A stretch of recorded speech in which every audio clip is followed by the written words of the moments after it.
Welcome to Hunters and Unicorns, the 2020 Mastery Mission. 20 topics, 20 guests for 20 minutes. We're here to unlock the tribal wisdom from the legends of tech sales to help you get one step closer to mastery. I'm Simon KOUTTIS and I'm joined by my co-host OLLIE KUEHNE. Welcome to the show, everyone. And we are absolutely delighted to welcome Espen Sjaavik. Espen, welcome to the show. Thanks, pleasure to be here. Welcome to the show, Espen. In the way of an introduction, Espen, you are currently Senior Regional Vice President for Northern Europe at Zscaler, and quite an interesting journey and quite an interesting beginning. So having finished business school, you went on to get a sales position at Gartner, and that was a really important time in your career because one of your mentors probably gave you some of the most career-defining advice that you could ever ask for, which was go and find a company and a mentor that can teach you a proven, repeatable playbook and learn as much as you can. And that obviously led you to Bizarre Voice, where you worked with Thibaut. Beyond that, you then went on to AppD, where you with the likes of McCluskey, Jeremy Duggan, Mark Pete, Izzy. Beyond that, you then went to Cybereason, Andy Beyer and Chris Vick, and obviously John McMahon. And then now at Zscaler with many of the AppD team, the likes of Mark Pete, Izzy, Dali. So it's an incredible kind of career, and obviously you've been indoctrinated in the playbook community and had some incredible success. So no doubt you look very fondly on that opportunity and that past. Absolutely. I think the most important advice that I was ever given was to have this playbook to be within, because without it, I'd have to invent everything myself. But with it, I think it's propelled at least my success forward and many others with me. Yeah, absolutely. And today we're talking about a really interesting topic. It's a topic which is the foundations. It's a really core part of the playbook. We have 20 minutes. Can you please introduce your topic? The topic is champions. In every deal, there's a champion. You either know that you have one or you don't. And it's extremely uncomfortable when you don't, because you don't know if you're winning or not. I absolutely love this subject, and one I'm sure our listeners are going to find really interesting. So Espen, why is it so important to have a champion? I think for me personally, it all starts with finding someone who wants to solve the problem, whichever problem you're there to solve. You're not going to sell a SaaS solution and a big deal unless there's a big problem and someone who cares about that problem and wants to solve the problem. For the organization or for themselves, or for the greater good, whatever that might be. Someone needs to actually be the change agent within the company that you're selling to. Incredible. And what happens if you don't have a champion then? I guess early on, if you don't have a champion, you can always still go hunting for one, and you should spend all your time trying to identify one, trying to do research and trying to figure out who may your champion be. And you need to put all your attention to picking the right champion, and don't just allowing yourself to be led down a sales process by someone who happens to have time or someone who picks you. Because what happens then is that you spend weeks and months and maybe even longer progressing a deal, only to realize when you're about to, getting to a closing stage that, hey, I don't really have anyone fighting for my deal. Or there might be another person in the company that's stronger than my champion, maybe a competitive champion or somebody else who has a different agenda. And then you wasted a lot of time. So what do you think are the common symptoms that are seen when people don't have the champion building mindset of understanding this concept? What tends to happen? What would a salesperson experience as a consequence of not having this switched on?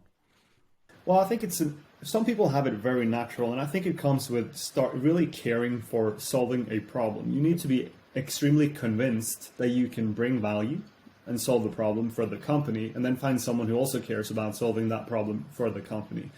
If you're only there to sell something, you may or may not get lucky, but it's going to be a transactional relationship, probably no transformational deal. You're probably not going to get a 7-digit transaction out of it if you're operating in that space.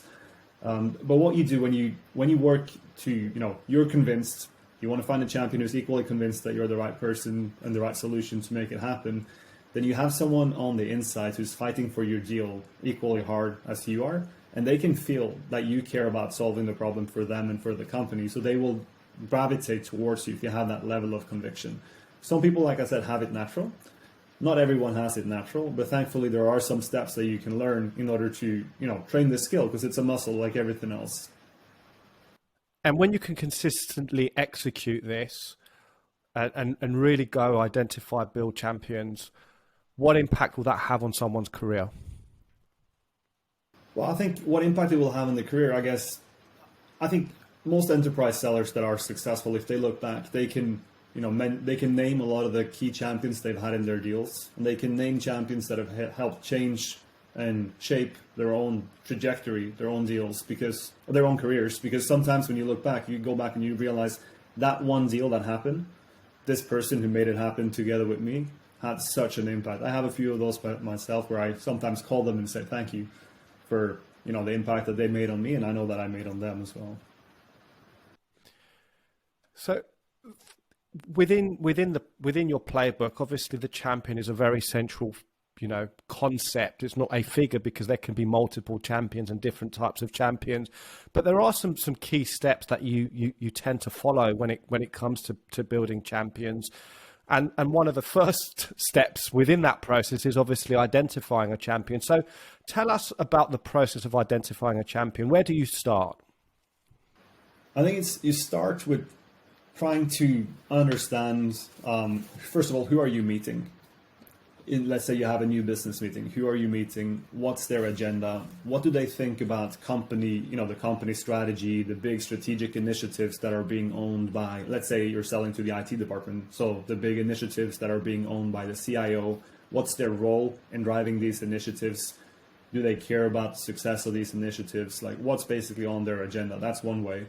But prior to actually being in the meeting with these people, you can, use social research, LinkedIn, Instagram, Facebook, all these kind of sources. But let's take LinkedIn as an example, where you can see if someone's getting promoted frequently, they have a path of, frequent promotions and achievements. They're talking about projects that they've successfully delivered. They may even be talking about their mandate in their role. Like, those types of words are good clues that you're working with someone who wants to get something done. I suppose it's quite easy for you to stay in that comfort zone, to really kind of convince yourself. So how can you, I know you gave an example, but what are the different ways for you to really know that you're not in the comfort zone, and what can you do about that? Multiple things, but let me give you one example. Maybe that's, looking at what's their track record of having introduced something similar into the company in the past. What's their standing, like I mentioned, with the wider ecosystem, like what's their point of view on the other players that also get things done within the company. But I think the most powerful thing, if you're in doubt if someone is a champion, yes or no, it's to look for either, have they done something similar in the past? For example, have they bought a solution of similar magnitude, similar level of change, interacted with other stakeholders, similar dollar value? That's a good proof, I think, to understand if you're onto someone with power and influence. And then at some point early on, you're going to have to explain to the champion that in other deals, in other situations, when a company has a problem like yours, we typically work with one person who wants to solve that problem. And I'm wondering, like, if that's you. You can be that direct early on, and then they might tell you, you're crazy, it's not me. Or they tell you, not yet, but we need to spend some more time. Or they tell you, hey, I'm looking at something else. Maybe you just found the competitor's champion. This is kind of part of the next step of that, which is really building that relationship with the potential champion. And at this stage, you probably don't know whether they are or they're not, but there's that kind of courting process. So tell us a little bit about that build phase. Yeah, I think when it comes to building a champion, and coming back to the beginning a little bit, it's about, really caring for helping that other person to solve the problem. And you have to arm your champion with we typically use something that we call the 3 whys. We sometimes refer to the 3 whys as a joint project document. Essentially, we're doing the champion's work for them by summarizing the problem that they're trying to solve, so like the why anything.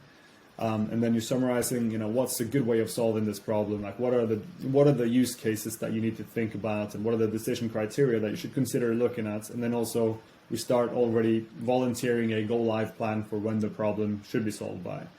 So 3 elements, many different formats that exist, but we refer to them as the 3 whys. And during that process of building a champion, you're coming back to them the first time, maybe right after a meeting, you can pick up the phone and say, hey, we spoke about this problem. I really, it sounds like this is really a big problem. Do we agree? Do you agree that this is a big problem that needs to get solved? And are we going to work together to get this one solved? It could be something as basic as that. It could be other things as well. But that's one good way of, first of all, testing and then moving straight into, or testing if they are willing to work with you, and then building them through the process of, enriching that document and building collateral for them, sharing collateral back with them. That might be one way of doing it. Oh, sorry, I was just about to jump in. Just for clarity there, the 3 whys are why us, why now, why something, right? Why anything, why, your company, and then why now. It's typically how I refer to it. Yeah. So obviously in this situation, we have to obviously understand that we're manufacturing the 3 whys. We're in that process of working with them. But at the same time, I suppose one of the challenges is that the economic buyers might have other initiatives that are a priority, right? So taking that into consideration, why is it important for us to understand the bigger picture when we're in this kind of building the 3 why, as opposed to someone coming with the 3 whys? Yeah, I think that's a great question. I think a lot of the solutions that are currently being sold, like, subscription solutions, and there's a big consolidation going on in every sector of enterprise software at the moment. So solutions tend to span different silos within the IT organization, or sometimes they cross from business to IT. You need to make sure that you uncover and that you bring these different stakeholders closer together around a mutual understanding of what the problem is and what a solution may look like.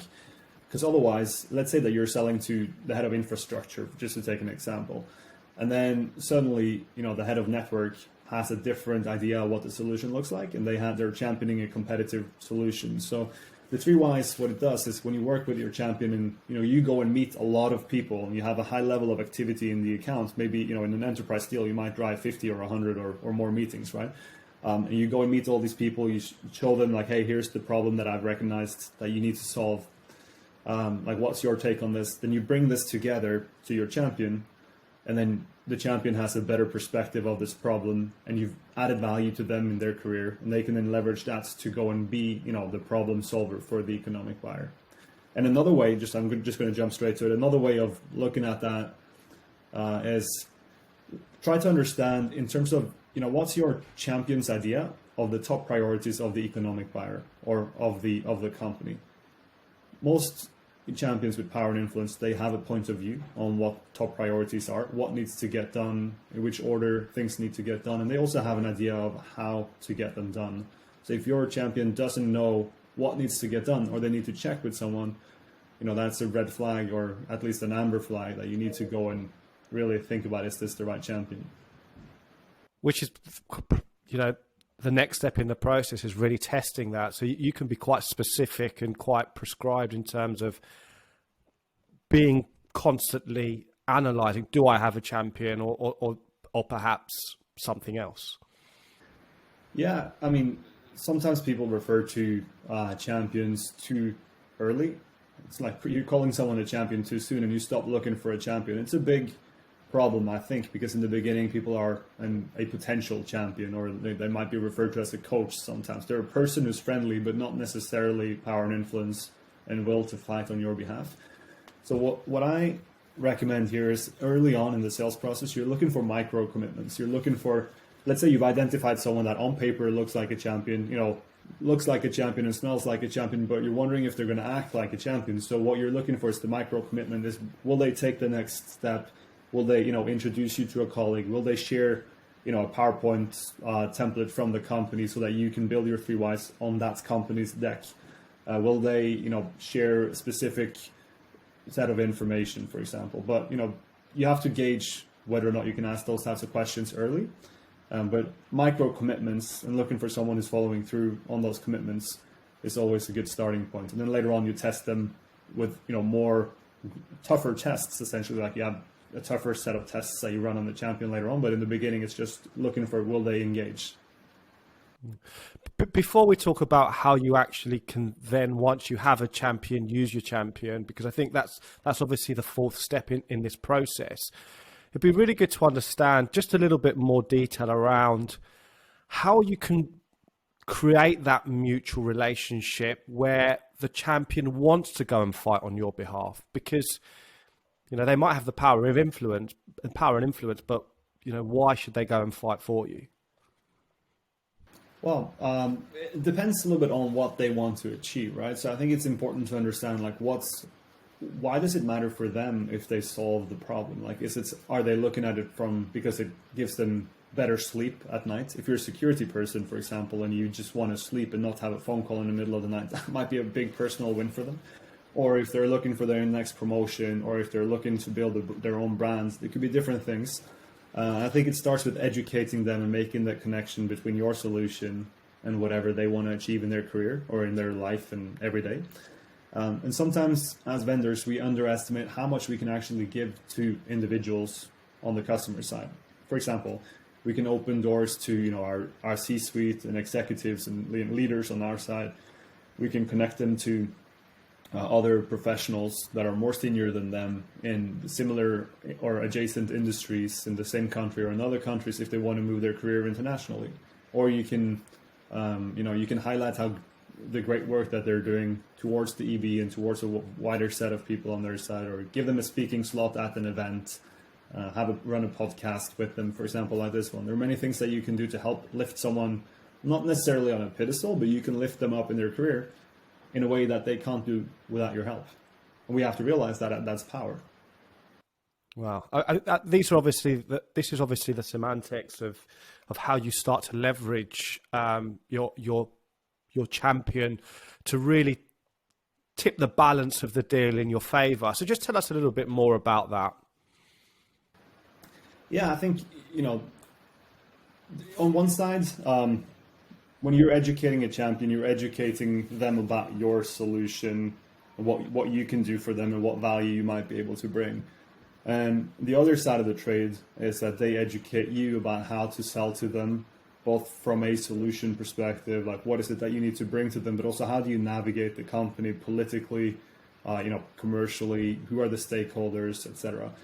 And I think you can think about, the shaping of the decision criteria and working with your champion and shaping up, like, first of all, if you agree that this is a problem, so why anything, then what is needed to solve that problem? That's where you really dive into the decision criteria.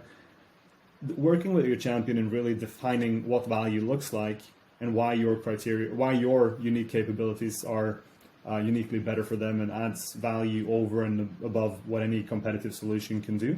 That's really, it's almost like playing a game and you're changing the rules so that only one player can win. Ultimately, you typically know how to compete against your normal competitors, maybe even against all competitors. So you can really place value and educate your champion about your main differentiators and how that's going to make a difference for the company. So Espen, as you're navigating the various levels within an organization, obviously different levels might have different criteria or different things that matter to them. And I can't imagine you're going to use the same language or the same value for each of those layers. So how can your champion support you to be able to navigate those steps? Yeah, that's a great question. And I think it's something that every seller needs to be reminded of on a regular basis. I think if you sell to Vito, like if you sell to the top officer, then typically you speak in terms of whatever is in the first 3 pages of the annual report. You're going to speak in terms of market share and revenue and profits, essentially. That's, the key words that you're going to be talking about. And then if you speak to someone further down, it might be about, integration, consolidation. It could be about, technical features if you're selling a solution that only solves the technical problems. It really depends on your solution. And it depends on who's your typical economic buyer for your solution, who's the typical champion for your solution. So if you're selling something that impacts the company and something that's transformational, And if you're selling to the IT team, then you're typically going towards the C-suite, so, or to the CIO as your EB, and sometimes even higher.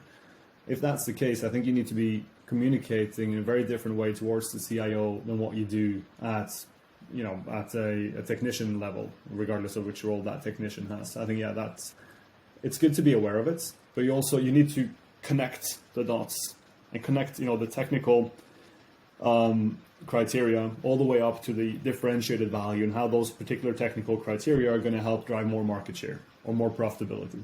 So that connection needs to be clear. And can you enter that sales process? Can you ever enter that sales process too high? So do you have to be careful with where you enter, or if you start high, you'll always end up where you need to? What's your thoughts on that? It's one of my favorite topics, I have to say. So I think you can't really enter too high. I think the best place to enter is if you can cold call, or if you can talk to the EB first and validate that there is actually and this is actually something they care about, and then not necessarily work. If you can work with them, great. But sometimes, or most of the times, you don't work with the EB directly. They will delegate someone on their team. And that's a very good sign that someone is the person that you need to make your champion, because that's the person the EB trusts to solve that problem. So I think you can't really start too high. But if you start with the CEO of a massive bank, for example, you're probably not going to get any attention unless you are extremely persistent and stay on for a very long time. So I think there's a little bit of, you need to balance out how much effort are you going to spend getting that first meeting. And obviously, once you've come from the EB and they've delegated you down to a potential champion with the right, there's work to be done there. And that's the point when you start to align to their personal, professional, possibly, to make sure that they realize that you're there for them and that you're not just. So just tell us a little bit about that initial. What are your first steps? You've just been you haven't been relegated down, but you've been pointed in the direction. What's the mindset of turning them into your champion? I think initially you're trying to understand their view on the problem and how they see that situation themselves. Is that something that's also top of their priority list? And try to understand, for how long has it been a problem, and what have they tried so far in solving that problem? I think those are good, indicators initially to figure out, is this a brand new thing? Like, is it basically burning and you need to put out the fire? Or is it something that's been going on for a while and now that person has been put in charge because all the others that tried failed? Because if a lot of people tried to solve a problem and failed, typically the person who now gets it is, looking for a solution, and they need to fix it. Otherwise, they know their heads, their job might be on the line, or the reputation at least might be on the line. From when we talk about having multiple champions in a business where we're looking at more of a complex sales or portfolio, how does that all come together? Can you give us a bit of an insight into that? Yeah, there's different schools of thought here. Like, some people would say you can only really have one champion. Others say you can have multiple champions. I'm a big believer in having multiple champions, but you also don't spread too thin. So typically and again, it comes a little bit down to the size of your deal and what you're actually selling. If it's something that can be bought with a credit card, it's very different from having something that's a 6 or 7 digits, ACV type of deal.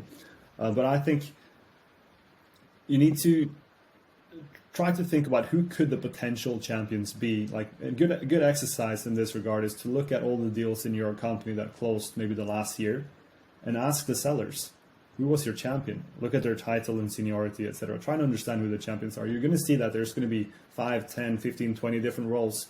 So why would you only go single-threaded on one role? What happens if that person leaves? Let's say you're selling to, the CISO, for example. Now, let's say there's a security breach, CISO gets fired, now what? You don't want to go only with one person or, one function.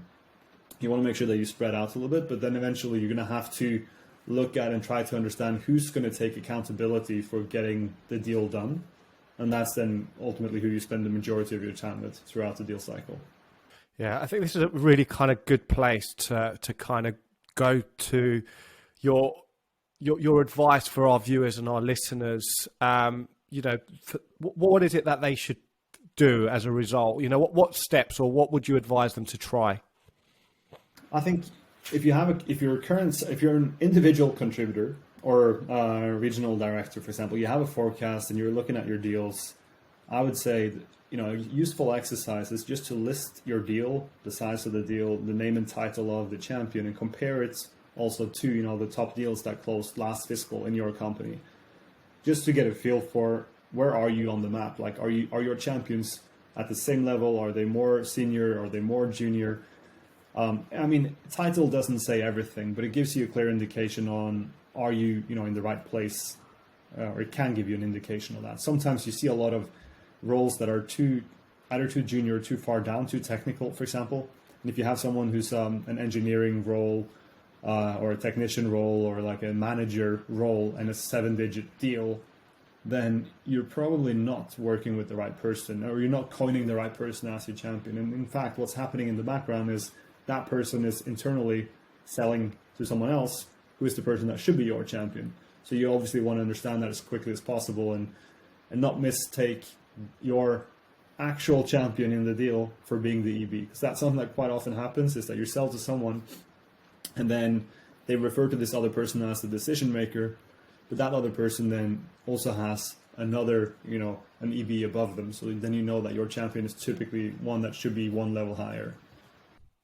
I mean, it's great insight, and Espen, I think this is a type of topic that we can spend so much time talking about. It is a really kind of fundamental kind of center of gravity within navigating the success of a deal. And I think it's been really, really great speaking to you, because you've really been able to very, very clearly, help us, really start to break down the foundations of what is actually quite a human thing. Building champions is about building relationships, but at the same time, it's a bit of a chess game. There are moving parts. You do need to be able to kind of know where you are in that process. And we really thank you for taking the time to kind of walk us through that and giving us your take on it. So thank you so much for sharing that with us. And I'm sure our listeners and viewers took lots and lots from that today. Perfect, thank you. If I can make one final comment on the topic, then I'd say you have, early on, before you create an opportunity in your Salesforce or whichever CRM you use, just make sure that you understand that there is a problem to be solved and that you have an identified champion that's willing to work with you on solving the problem. If you don't have that, you might end up progressing something, spending a lot of time for something that's either unlikely to close, or it won't close in the time frame or the size, or with the use of resources that you were anticipating. And let's say now, God forbid, or I don't know if you're lucky, depending on how you see it, if you progress that deal towards the end and you don't have anyone fighting in your corner, it's just going to be a discount game and procurement, and somebody else is really going to dominate the conversation. So on the contrary, if you have a champion from the beginning, it's like, you're driving somewhere and you have a co-pilot that's guiding you as to where you need to go. So it's a top priority when you create a VO, a visible opportunity. You need to make sure that you understand who the champion should be, and then have a plan to build them. The gift that keeps on giving, you are, Espen. Thank you so much for those final words. So look, to all our listeners, we hope you've enjoyed the session. If you've liked what you've heard, please share and subscribe. But a big thank you to you, Espen, for joining us today. And we look forward to welcoming everybody back for another Mastery Mission soon. Thank you very much. Thank you.